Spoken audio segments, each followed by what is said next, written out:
6 months after the battle, Dr. Yuna Che stood in a research facility built beneath the surface of Mars. Around her were artifacts that should not exist. Weapons, tools, fragments of technology that predated recorded human history by thousands of years. The discoveries had started immediately after the Harvester defeat. Survey teams exploring the battlefield found debris that confused every database. Technology that was clearly human, but impossibly old. Yuna had spent 6 months analyzing it. Now she finally understood. Humanity has been to space before, she said to the assembled scientists. Not 500 years ago, not even 1,000. We reached space over 10,000 years ago, maybe longer, and we fought the Harvesters then. The evidence was undeniable. Ancient human ships absorbed into Harvester vessels. Weapon systems that matched designs found buried on Earth and Mars. References in mythologies from every human culture about wars in the sky. What happened to them? A Vrethian researcher asked. The ancient spacefaring humans. The Harvesters came, and humanity fought. But we lost. Not completely. We survived. But we had to go underground. Hide in shelters. Wait for the Harvesters to leave. When we emerged, our civilization was shattered. We had to start over. Yuna pulled up images of ancient ruins, the Bronze Age collapse, the mysterious abandonment of advanced cities, the sudden regression of technology across multiple cultures, all happening at the same time, all matching the timeline of a Harvester attack. Humanity rebuilt, slowly, over thousands of years. But we forgot. The knowledge faded into myth. Gods fighting in the sky, demons from the stars, stories that we thought were just stories. They were memories. Ambassador Minho listened to the briefing from Earth. He sat in the new assembly chamber, a circular room where every species had equal representation. The old hierarchy was gone, replaced by something that looked like democracy. So the Guardian fleet was not our first defense, Minho said. It was our latest. Exactly, Yuna replied. When humans detected the Harvester scouts 400 years ago, something in our collective memory responded. We did not consciously remember the ancient war, but instinct drove us to build weapons, to prepare for an enemy we had forgotten but never truly escaped. High Counselor Vrex spoke next. He was still on the council but no longer dominated it. The battle had humbled many species, including his own. This changes our understanding of humanity. You are not newcomers to the galaxy. You are survivors of our oldest enemy. We all survived, Minho said gently. The Harvesters targeted every advanced species. Some fell, some hid, some fought. We are all survivors. The discussion turned to the future. The Harvester fleet was scattered but not destroyed. They would return eventually. The galaxy needed to stay ready, stay united. Admiral Hagen oversaw construction of the new defense network. The Guardian fleet formed its core, but now assembly vessels trained alongside human ships. Technology was shared freely. Tactics were refined together. The combined fleet grew stronger every day. Captain Bora commanded Aegis 07 as flagship of the Joint Patrol Force. Her crew was permanent now, 20 different species working as one team. They had been tested in the crucible of battle and emerged stronger. She stood on her bridge looking at the tactical display. Hundreds of ships from dozens of species spread across the galaxy, watching, waiting, ready. Her Vrethian weapons officer approached. His name was Dax, and he had served with her since the battle. Captain, long-range patrol reports all clear. No Harvester activity. Good. But we stay vigilant. They will come back. And we will be ready, Dax replied with confidence. Bora smiled.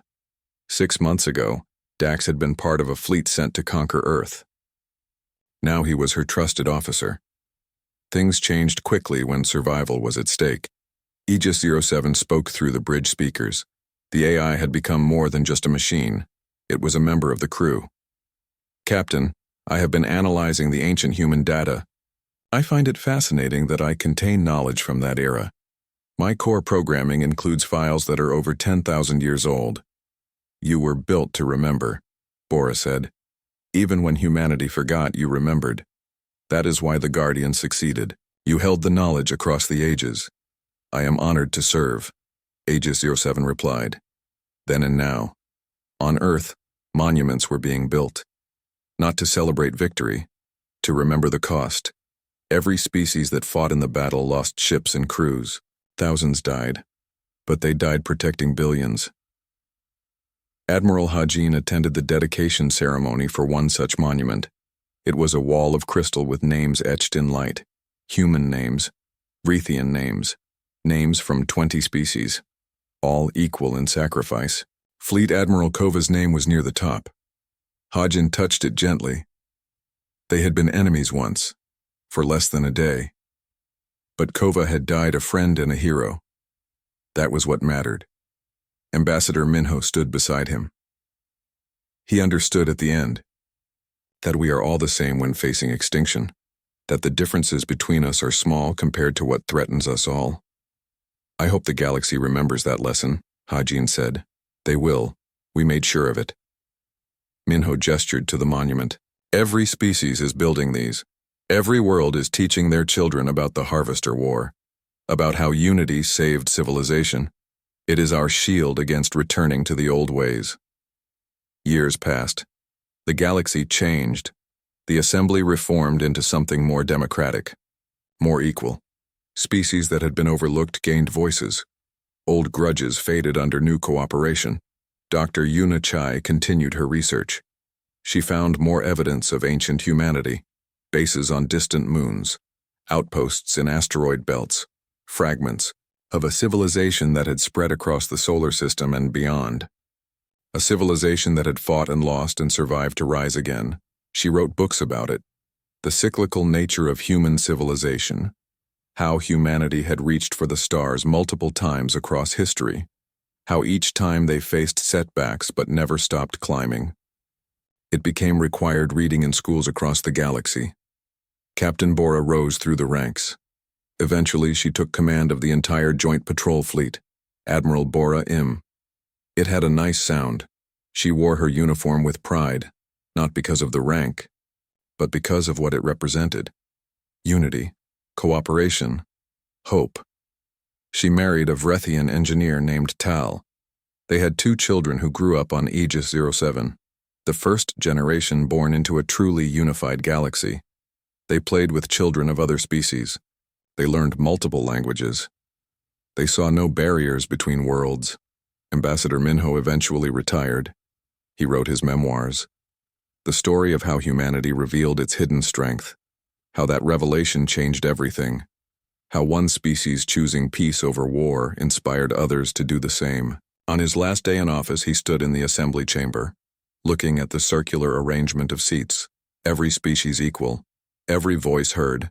It was not perfect, but it was better. We built something good here, he said to his successor, a young human named Jay who had been born on a colony world.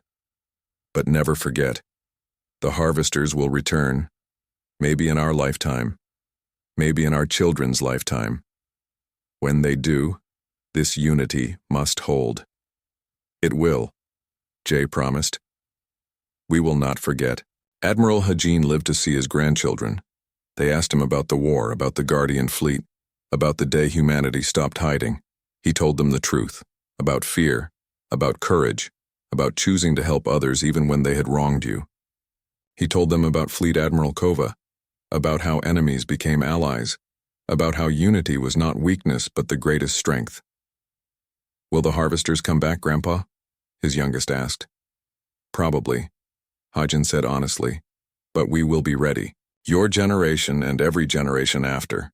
The Guardians sleep, but they do not forget. And neither will we. In the outer solar system, the Guardian fleet maintained its watch. 63 vessels arranged in defensive positions. Their crews were mixed now, human and alien working together. But the ships remained. The weapons remained. The knowledge remained. Aegis 07 floated in space near Neptune. Its sensors swept the darkness constantly, watching for the return of an ancient enemy, but also appreciating the peace. The centuries of sleep had been long. The brief war had been terrible, but this era of unity was worth protecting. Admiral Bora sat in the command chair. She was older now, gray hair, tired eyes, but still sharp, still ready. She looked at the view screen showing distant stars. "Aegis, do you think they will come back?" she asked. The AI considered. It had thousands of years of data, millions of simulations, but it answered simply. "Yes, the harvesters follow a pattern. They harvest, they rest, they return. It is their nature. When? Unknown. But we will detect them early this time. And we will not face them alone. The galaxy stands united. That changes everything." Bora smiled. The AI was right. Unity changed everything. Humans had hidden their strength for centuries, afraid of rejection, afraid of being seen as threats. But when they revealed that strength, something unexpected happened. The galaxy did not fear them. The galaxy joined them. Because strength used for protection was not frightening. It was inspiring. She thought about her ancestors, the ones who built the Guardian fleet 400 years ago, the ones who fought the Harvesters 10,000 years ago, the ones who survived and rebuilt and reached for the stars again and again. They had left a gift, not just weapons, but the knowledge that humanity never surrendered, never accepted defeat, always found a way to survive and thrive. The Great Hall floated in space above a dying star. Minho Park stood alone at the center of the circular chamber.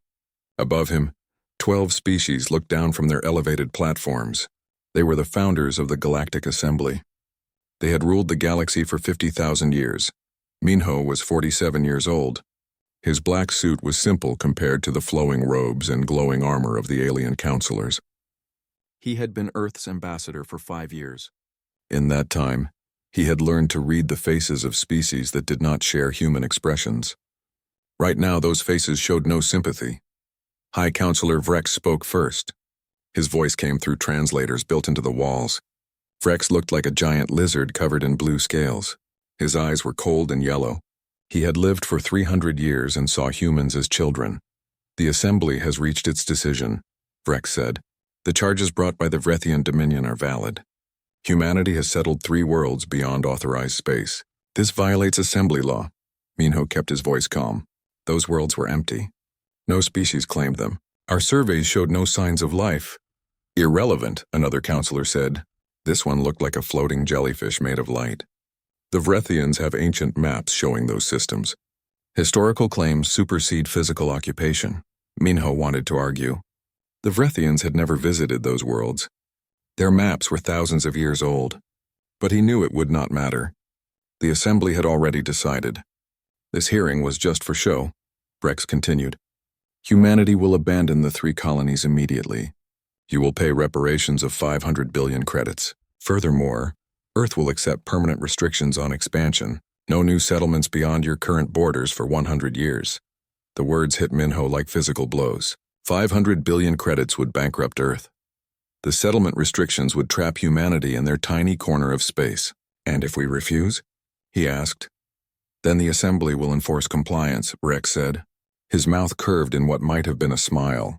"You have 30 days to respond." The counselors vanished from their platforms. The hearing was over. Minho stood alone in the empty chamber. He had failed. Back on Earth, Admiral Hajin Ko received the news in his office at Fleet Command.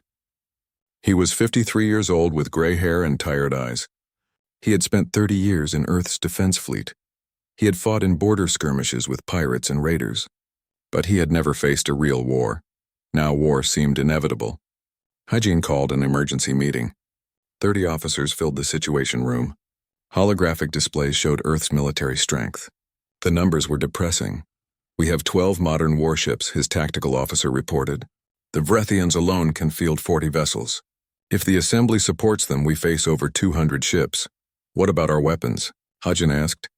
"We are behind by at least 200 years of development. Their shields can absorb our heaviest missiles. Their beam weapons cut through our armor like paper." Another officer spoke up. He was young and angry. So we just surrender? Give up everything we built? The alternative is extinction, the tactical officer replied. Computer simulations give us 3 weeks of survival at best. Then Earth falls. The room fell silent. Hajin looked at the tactical displays. Red enemy markers surrounded the tiny blue dot representing Earth. There was no way to win, but surrender felt like betraying every human who had ever looked up at the stars and dreamed of freedom. We need more time, Hajin said finally. Continue running scenarios. Maybe we can find something they missed. The meeting ended. Officers filed out, their faces grim. Hajin stood alone, staring at the hopeless tactical display. Then his assistant appeared at the door. Admiral Dr. Yuna Che from the Lunar Research Station is here. She says it is urgent, Hajin frowned. Yuna Che was a xenoarchaeologist. She studied dead alien civilizations. What could she possibly want at a time like this? But he nodded. Send her in. Yuna entered the room like a storm. She was 34 years old, with wild black hair and excited eyes. She carried a datapad covered in strange symbols. Admiral, I found something, she said without greeting. Something big. Doctor, I appreciate your work, but now is not the time for archaeology, Hajin said. This is not archaeology. This is military history. Our military history. Yuna thrust the datapad at him. I have been working in the restricted archives beneath Luna Station. There are files there that have been sealed for 200 years. Files about something called the Deep Storage Protocol. Hajin looked at the pad. The text was heavily corrupted, like it had been deliberately scrambled. But certain phrases stood out. Coordinates in the Kuiper Belt, references to massive construction projects, and one sentence that made no sense, the Guardians sleep but do not forget. What is this? Hajin asked. I do not know yet. The encryption is complex, but I found video logs, old ones. They show humans from the colonial era talking about building something in secret, something they wanted hidden from future generations. Hajin felt a strange chill. Why would they hide anything from us? Yuna smiled. That is what we need to find out. I need your authorization to investigate the coordinates, and I need a ship. Hajin thought about it. They had 30 days before the assembly deadline.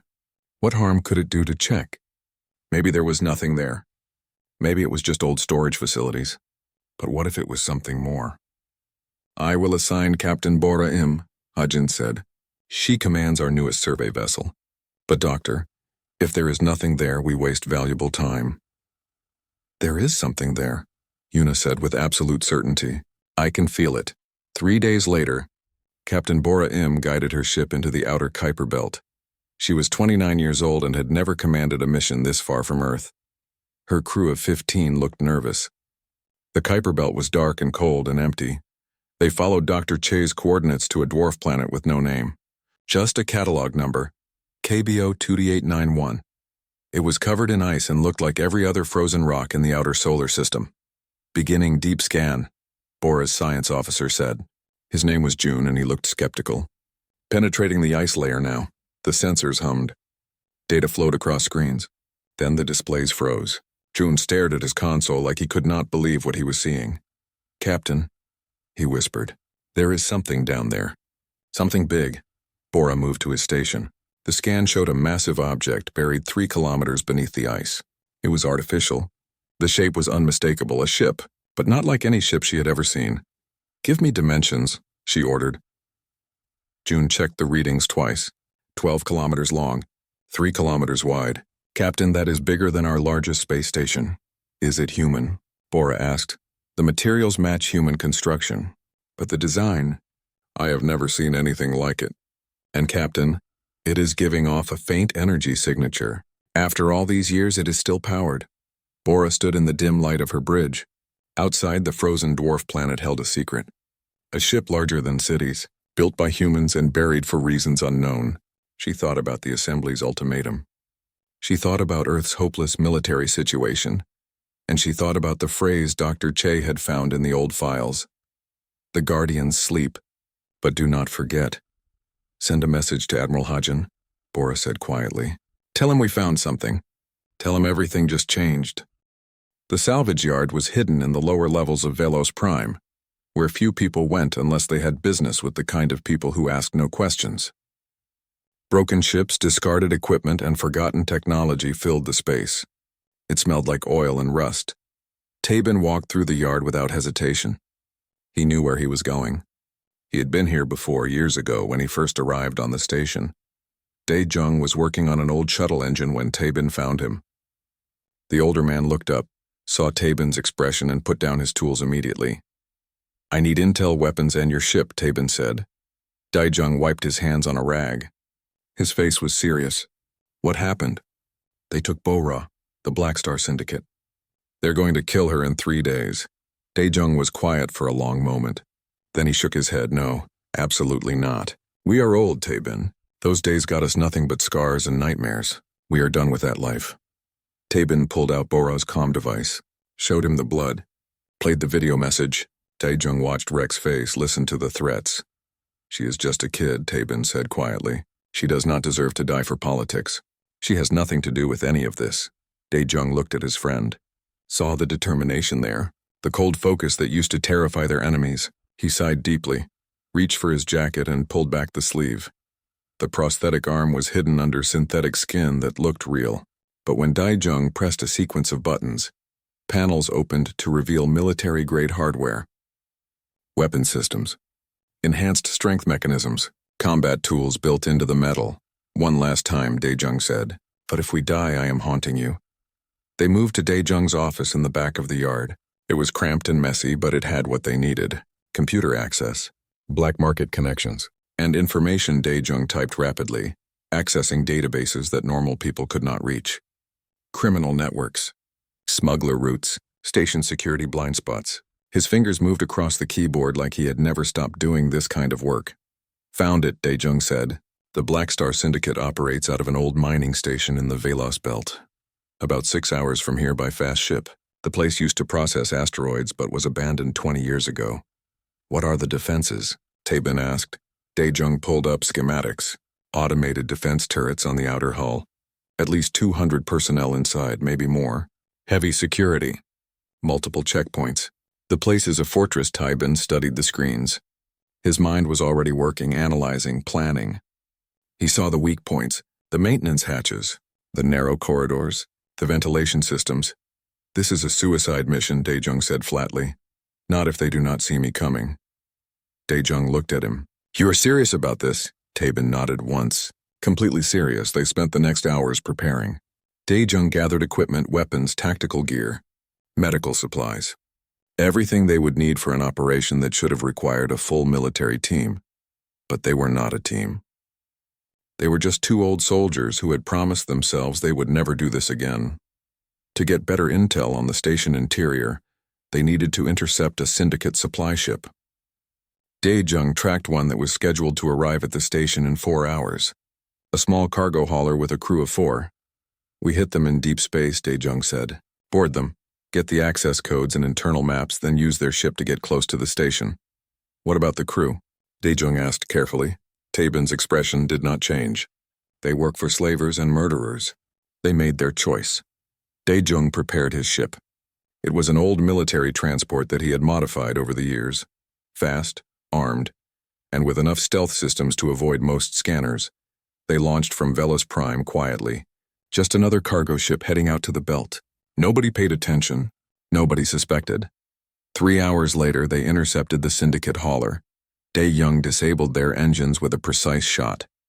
The hauler drifted helplessly. Tae-bin suited up, grabbed his weapons, and prepared to board. "Try to bring one back alive," Dae-jung said. "We need information." Tae-bin nodded and stepped into the airlock. The boarding process was quick. Tae-bin moved through the hauler like a shadow. The crew were Kralik smugglers, armed but not expecting serious resistance. They thought they were just being robbed. They were wrong. The first smuggler came around a corner and found Tae-bin waiting.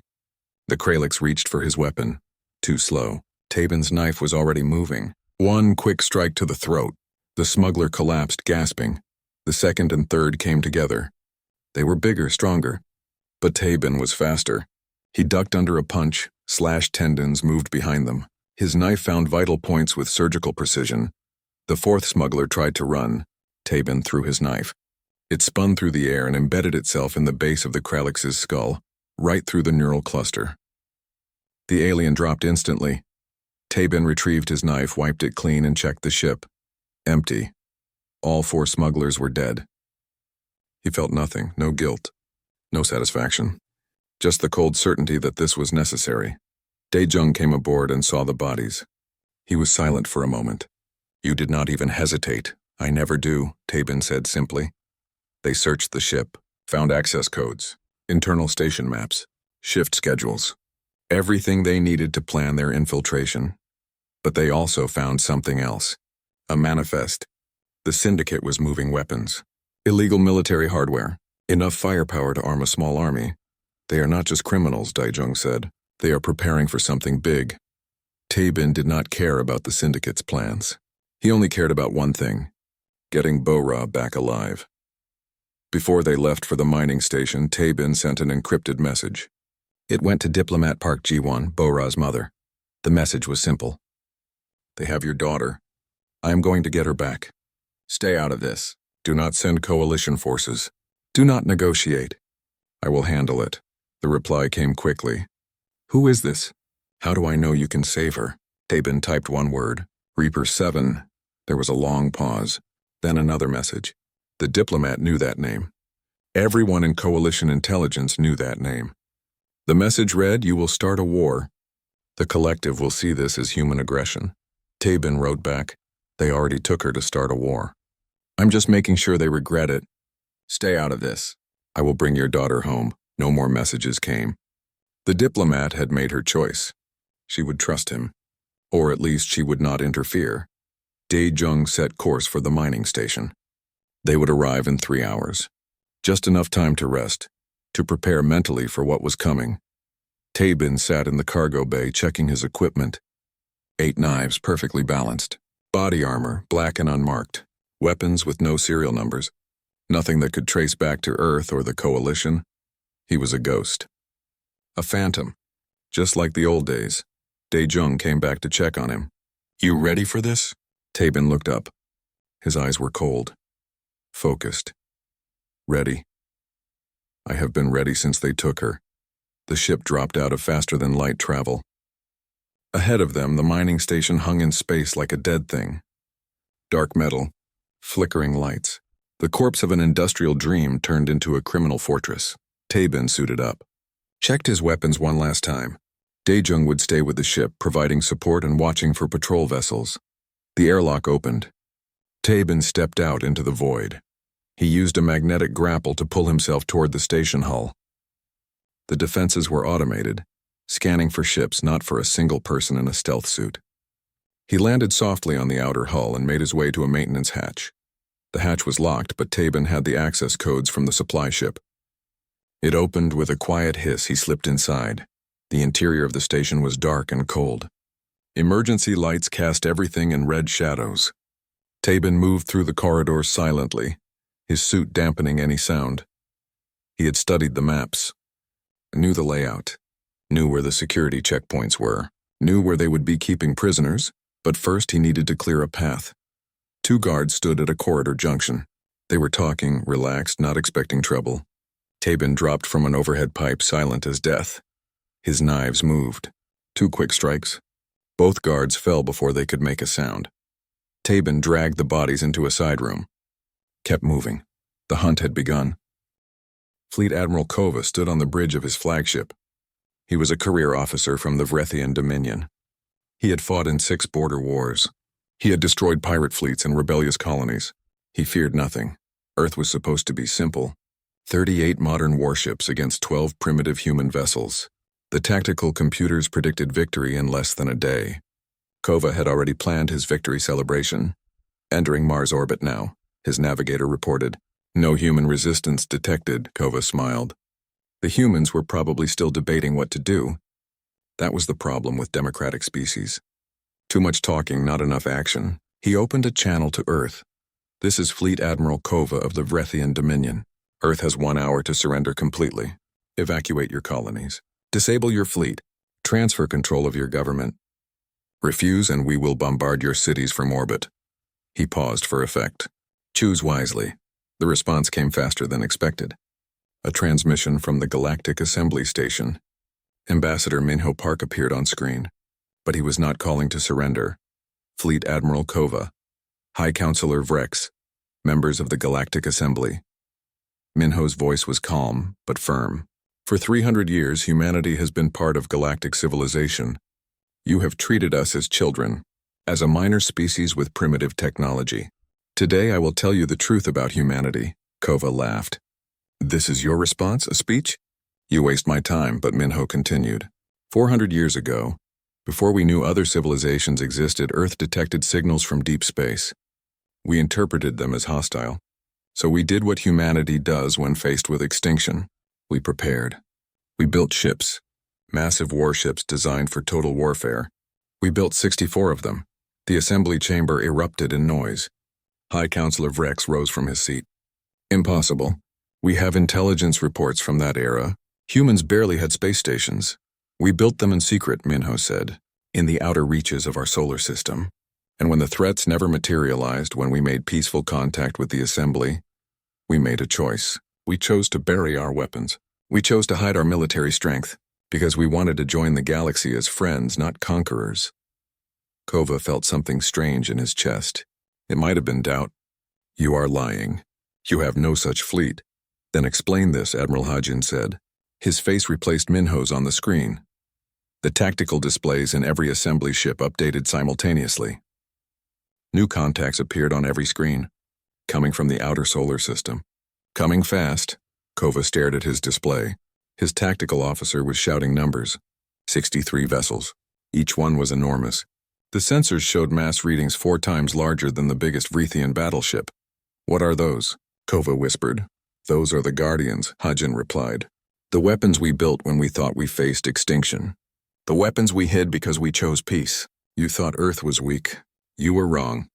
We were patient. The Guardian fleet emerged from the dark like ancient gods. Their hulls were dark and angular, covered in weapon systems that made Vreethian technology look primitive. They moved in perfect formation, surrounding the Vreethian vessels without aggression but with undeniable dominance. Captain Bora Im commanded Aegis 07 at the center of the formation. She had 60 crew members now, hastily trained on ancient systems. The AI guided them through procedures that felt both foreign and familiar. Captain, Aegis 07 said, I am detecting targeting locks from Vreethian vessels. They are preparing to fire. Bora opened a channel to Admiral Hajin. Sir, they are not standing down. Then we show them what the Guardian fleet can do, Hajin replied. But we do not kill, not yet. Target uninhabited asteroids. Show them our range and power. Bora selected 3 asteroids. She gave the order. The Guardian fleet fired as one. The quantum disruption cannons were invisible to the naked eye. But their effects were spectacular. The asteroids did not explode. They simply ceased to exist. Matter converted directly to energy in silent flashes that lit up space. The range was incredible. The targets were thousands of kilometers away, beyond anything the Vreethian weapons could reach. And the Guardian fleet had not moved at all.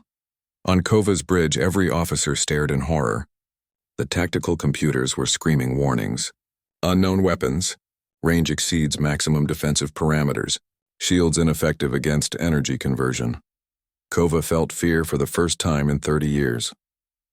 Contact the assembly. Request instructions, but the assembly was in chaos. Species that had stood together for millennia were shouting at each other. High Counselor Vrex tried to maintain order, but his authority was crumbling. Several counselors demanded immediate investigation. Others called for Vrex's removal. He had led them into confrontation with a species that was never weak, only restrained. Ambassador Minho watched the chaos with careful eyes. This was the moment when everything changed. Members of the assembly, he said, his voice cutting through the noise. Humanity offers a choice. We can continue down this path. You can attack Earth and we will defend ourselves. Many will die, or we can start again. We can build a true partnership based on mutual respect, not hierarchy. One counselor spoke. She was from a species that looked like living crystal. How do we trust you? You hid these weapons for centuries. We hid them because we feared your reaction, Minho replied. We were newcomers. We did not want to threaten the established order. But now the truth is revealed. Judge us by what we do next. The debate continued for hours. Some species supported humanity. Others demanded sanctions. But slowly the tide shifted. Because everyone could see the tactical displays. Everyone knew that humanity could destroy the Vreethian fleet without taking casualties. but they were not attacking. Fleet Admiral Kova finally received instructions from High Counselor Vrek, stand down. Return to Vrethian space. The invasion was over before it began. Kova opened a channel to Admiral Hajin. It was the hardest thing he had ever done. Admiral, I acknowledge your demonstration. The Vrethian fleet is withdrawing. Acknowledged, Fleet Admiral, Hajin replied. May we never meet like this again. The Vrethian vessels began turning away from Mars. The Guardian fleet held position but did not pursue. They had proven their point. Captain Bora sat in her command chair, exhausted. They had won without firing a shot at living targets. It felt right. The Guardians had been built to protect, not to conquer. Then Aegis 07 spoke with unusual urgency. Captain, long-range sensors are detecting anomalous signals. Deep space, beyond assembly territory. What kind of signals? Bora asked. Matching patterns from 400 years ago. The signals that prompted construction of the Guardian fleet. Captain, they are real, and they are coming. Bora felt ice in her stomach. She pulled up the sensor data and forwarded it to Admiral Hajin, then to Ambassador Minho, then to the entire assembly. The readings were clear. Massive objects approaching the galaxy, thousands of them, moving with purpose and coordination, and preliminary analysis showed they were using technology that made both human and alien vessels look primitive. Dr. Yuna Chai contacted the Guardian fleet from Earth. Her face was pale. I have been analyzing the Guardian fleet's original mission files, cross-referencing with the new signals. Hajin, the humans who built these ships were not paranoid. They were right. Something is coming. Something that has destroyed civilizations before. What are they? Hajin asked. The files call them harvesters. Machine intelligence. They consume advanced civilizations and absorb their technology. The assembly has legends about them, but they thought the legends were just stories. In the assembly chamber, the chaos returned, but now it was different. Now it was fear. High Counselor Vrex looked at Ambassador Minho with new eyes. Not with arrogance, with desperation. How long do we have? Minho checked the calculations. 3 weeks, maybe less. Can the Guardian fleet stop them? Vrex asked. Minho looked at the tactical displays, at the 63 Guardian vessels that had awed the galaxy, at the incoming swarm that numbered in the thousands. Not alone. No single species can face this. We need everyone. The assembly fell silent. Minutes ago, they had been ready to fight each other. Now they faced an enemy that threatened all of them. Vrex stood. His voice was humble for the first time. Ambassador Park, on behalf of the assembly, I formally request Earth's assistance. We have wronged your species, but we ask you to help us anyway. Because if we fall, you fall with us. Minho looked at Admiral Hajin through the communication link. They had discussed this possibility. They knew what had to be done. Humanity will help, Minho said, but not as servants, not as junior partners. We stand together as equals, and we share everything, technology, tactics, resources. No more secrets. Vrex nodded slowly. Agreed. For the first time in assembly history, all species are truly equal, because all species face extinction together. The galaxy had 3 weeks to prepare, 3 weeks to unite species that had been rivals for millennia, 3 weeks to study an enemy that had destroyed civilizations millions of years old. And at the center of it all was the Guardian fleet, built by humans who feared the dark. Now they would face the very threat they were designed to stop. The Guardians had awakened, and the galaxy would never be the same. Dr. Uniche had not slept in 3 days. She sat surrounded by holographic displays showing data from a dozen different civilizations. Scientists from across the galaxy worked alongside her. Species that had never cooperated before now shared their most secret research. The assembly had activated every deep space sensor. The readings came in constantly. The approaching fleet was massive. Conservative estimates put the number at 3,000 vessels. Each one was larger than assembly capital ships, but what terrified everyone was the coordination. The harvesters moved in perfect unison, like pieces of a single vast organism, no communication delays, no individual errors, just flawless machine precision. I found something, a Vrethian scientist said. Her name was unpronounceable in human language, so everyone called her Nova. She pulled up ancient records. Our oldest myths mention them. The Devourers. They came millions of years ago. They consumed 7 civilizations that we know of. Then they disappeared. Why did they leave? Yuna asked. The legends do not say. Maybe they ran out of targets. Maybe they go dormant between feeding cycles. Nova shuddered. Now they are back. Yuna cross-referenced the legends with Guardian Fleet files. Something clicked. The original human detection 400 years ago was not a false alarm. It was early warning.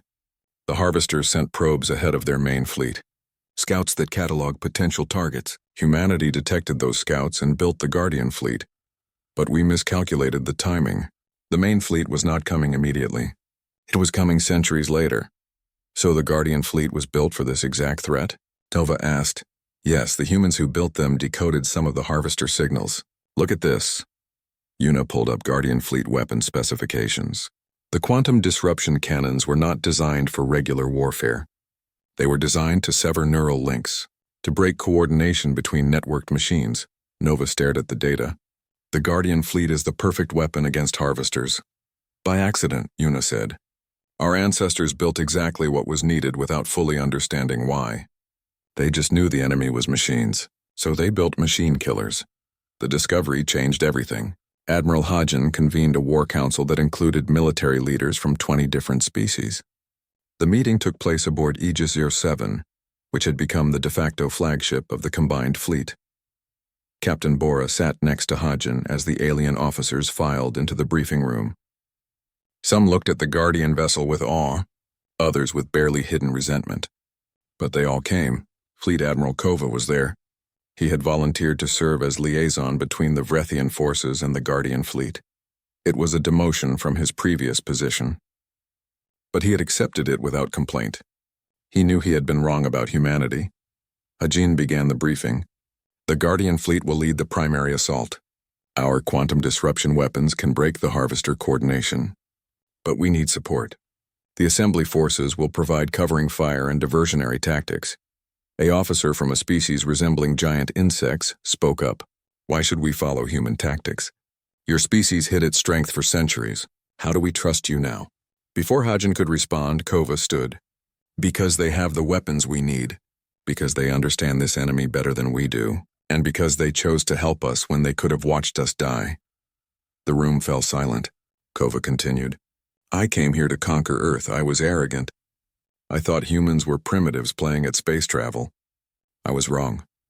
They were patient. They were wise. And now they offer us their greatest weapons to save all of us. So yes, I will follow their tactics. Other officers nodded slowly. The prejudices of centuries could not disappear overnight. But fear of extinction was a powerful motivator. For 3 weeks, the combined fleet prepared. Training exercises ran constantly. Guardian crews worked alongside assembly personnel. Cultural barriers broke down in shared purpose. Species that had never spoken learned each other's names. Captain Bora commanded mixed crews aboard Aegis 07. Her weapons officer was Vrethian. Her navigation officer came from a species that breathed methane and worked in a sealed environment suit. Her engineering team included 5 different species. They argued sometimes, but they learned to work together. Ambassador Minho spent those weeks in the assembly chamber. The political structure had collapsed. New agreements were being written. Species debated the future of galactic civilization, but everyone agreed on one thing. If they survived, everything would change. On day 19, the Harvesters reached the edge of assembly space. Long-range sensors captured the first visual images. What they saw would haunt everyone forever. The Harvester vessels looked organic despite being machines. Their hulls were covered in structures that resembled bones and muscles, but those were not biological tissues. They were absorbed technology, fragments of conquered civilizations integrated into the Harvester network. Yuna studied the images with growing horror. She could identify technology from species she had studied, dead civilizations that had vanished thousands of years ago, all of it absorbed, all of it repurposed. The Harvesters were not just machines. They were tombs. The combined fleet took position at the edge of assembly space. 1,200 vessels from 20 species, the largest unified force in galactic history, and they were outnumbered 3-1. The Guardian fleet formed the spear point. 63 massive ships arranged in a formation that had been designed centuries ago for a battle that was happening now. Behind them, assembly forces spread out in supporting positions. Admiral Hagen opened a channel to all ships. This is Admiral Hajin Ko of Earth Defense Fleet. In 3 hours, we face an enemy that has destroyed countless civilizations. They expect us to fall like the others. They are wrong. Today, every species in this fleet fights as one. Today, we show them what unity looks like. Today, we survive. Across 1,200 bridges, crews prepared for battle. Species that had been strangers weeks ago checked each other's equipment and wished each other luck in dozens of languages. On Aegis 07, Captain Bora ran final system checks. The AI was calm and ready. The weapons were charged. The crew was as prepared as they would ever be. Captain, Aegis 07 said quietly, I detect unusual energy signatures from within the Harvester formation. Analyzing now. What kind of signatures? Bora asked, human technology, but older than the Guardian fleet, much older. The AI paused. Captain, I cannot explain this. The Harvesters are using human weapon systems, but humanity only reached space 500 years ago. These signatures predate that by thousands of years. Bora felt cold wash through her body. She forwarded the data to Dr. Yuna Che on Earth. Yuna's response came moments later. Her voice shook. Bora, this is impossible. But the signatures are real. Somehow the Harvesters have absorbed human technology from before recorded history. Either our records are wrong about when humanity reached space, or the Harvesters visited Earth before. A long time before? What does that mean? Bora asked. It means this is not humanity's first encounter with the Harvesters. It means we survived them before. But we forgot. Somehow we forgot. Before anyone could process that revelation, the Harvester fleet opened fire. The battle began with a wall of energy that lit up space. Beam weapons, particle accelerators, and weapons nobody recognized. The combined fleet's shields flared as they absorbed the first volley. Assembly vessels returned fire. Explosions blossomed across the Harvester formation, but the damage was minimal. The Harvester hulls absorbed most impacts, and where ships were damaged, others moved to cover them. Guardian fleet, engage primary targets, Hajin ordered. 63 quantum disruption cannons fired simultaneously. The weapons were invisible, but their effects were immediate. Harvester vessels flickered as their coordination failed. Ships that had moved in perfect unison suddenly jerked and collided, but the Harvesters adapted. Within minutes, they changed their attack patterns. They learned. They evolved. The battle became a race between Guardian firepower and Harvester adaptation. Ships fell on both sides. Assembly cruisers were cut apart by Harvester beams. Guardian vessels took hits that would have destroyed lesser ships but kept fighting. The space between the fleets became filled with debris and radiation. Captain Bora fought Aegis 07 with everything she had. The ship was magnificent. Every system performed beyond expectations. But even Guardian technology had limits, and there were so many Harvesters. Captain, message from Dr. Che on Earth, the communication officer said. Priority 1. Yuna's face appeared on screen. Her eyes were wild with discovery. Bora, I found it. I know how to beat them. But you need to get deep into their formation. You need to reach their central coordination node. What did you find? Bora asked, the ancient humans. They fought the Harvesters before, thousands of years ago, and they encoded a weakness into the Harvester network, a virus buried in human technology. When the Harvesters absorbed our ancient ships, they absorbed the virus, but it remained dormant. Until now, I can activate it, but only if you get close enough to transmit it directly. Bora looked at the tactical display. The central node was deep in the Harvester formation, surrounded by hundreds of vessels. It would be suicide. She opened a channel to Admiral Hajin. Sir, I need to make a run at their central node. I need the fleet to create an opening. Hajin understood immediately.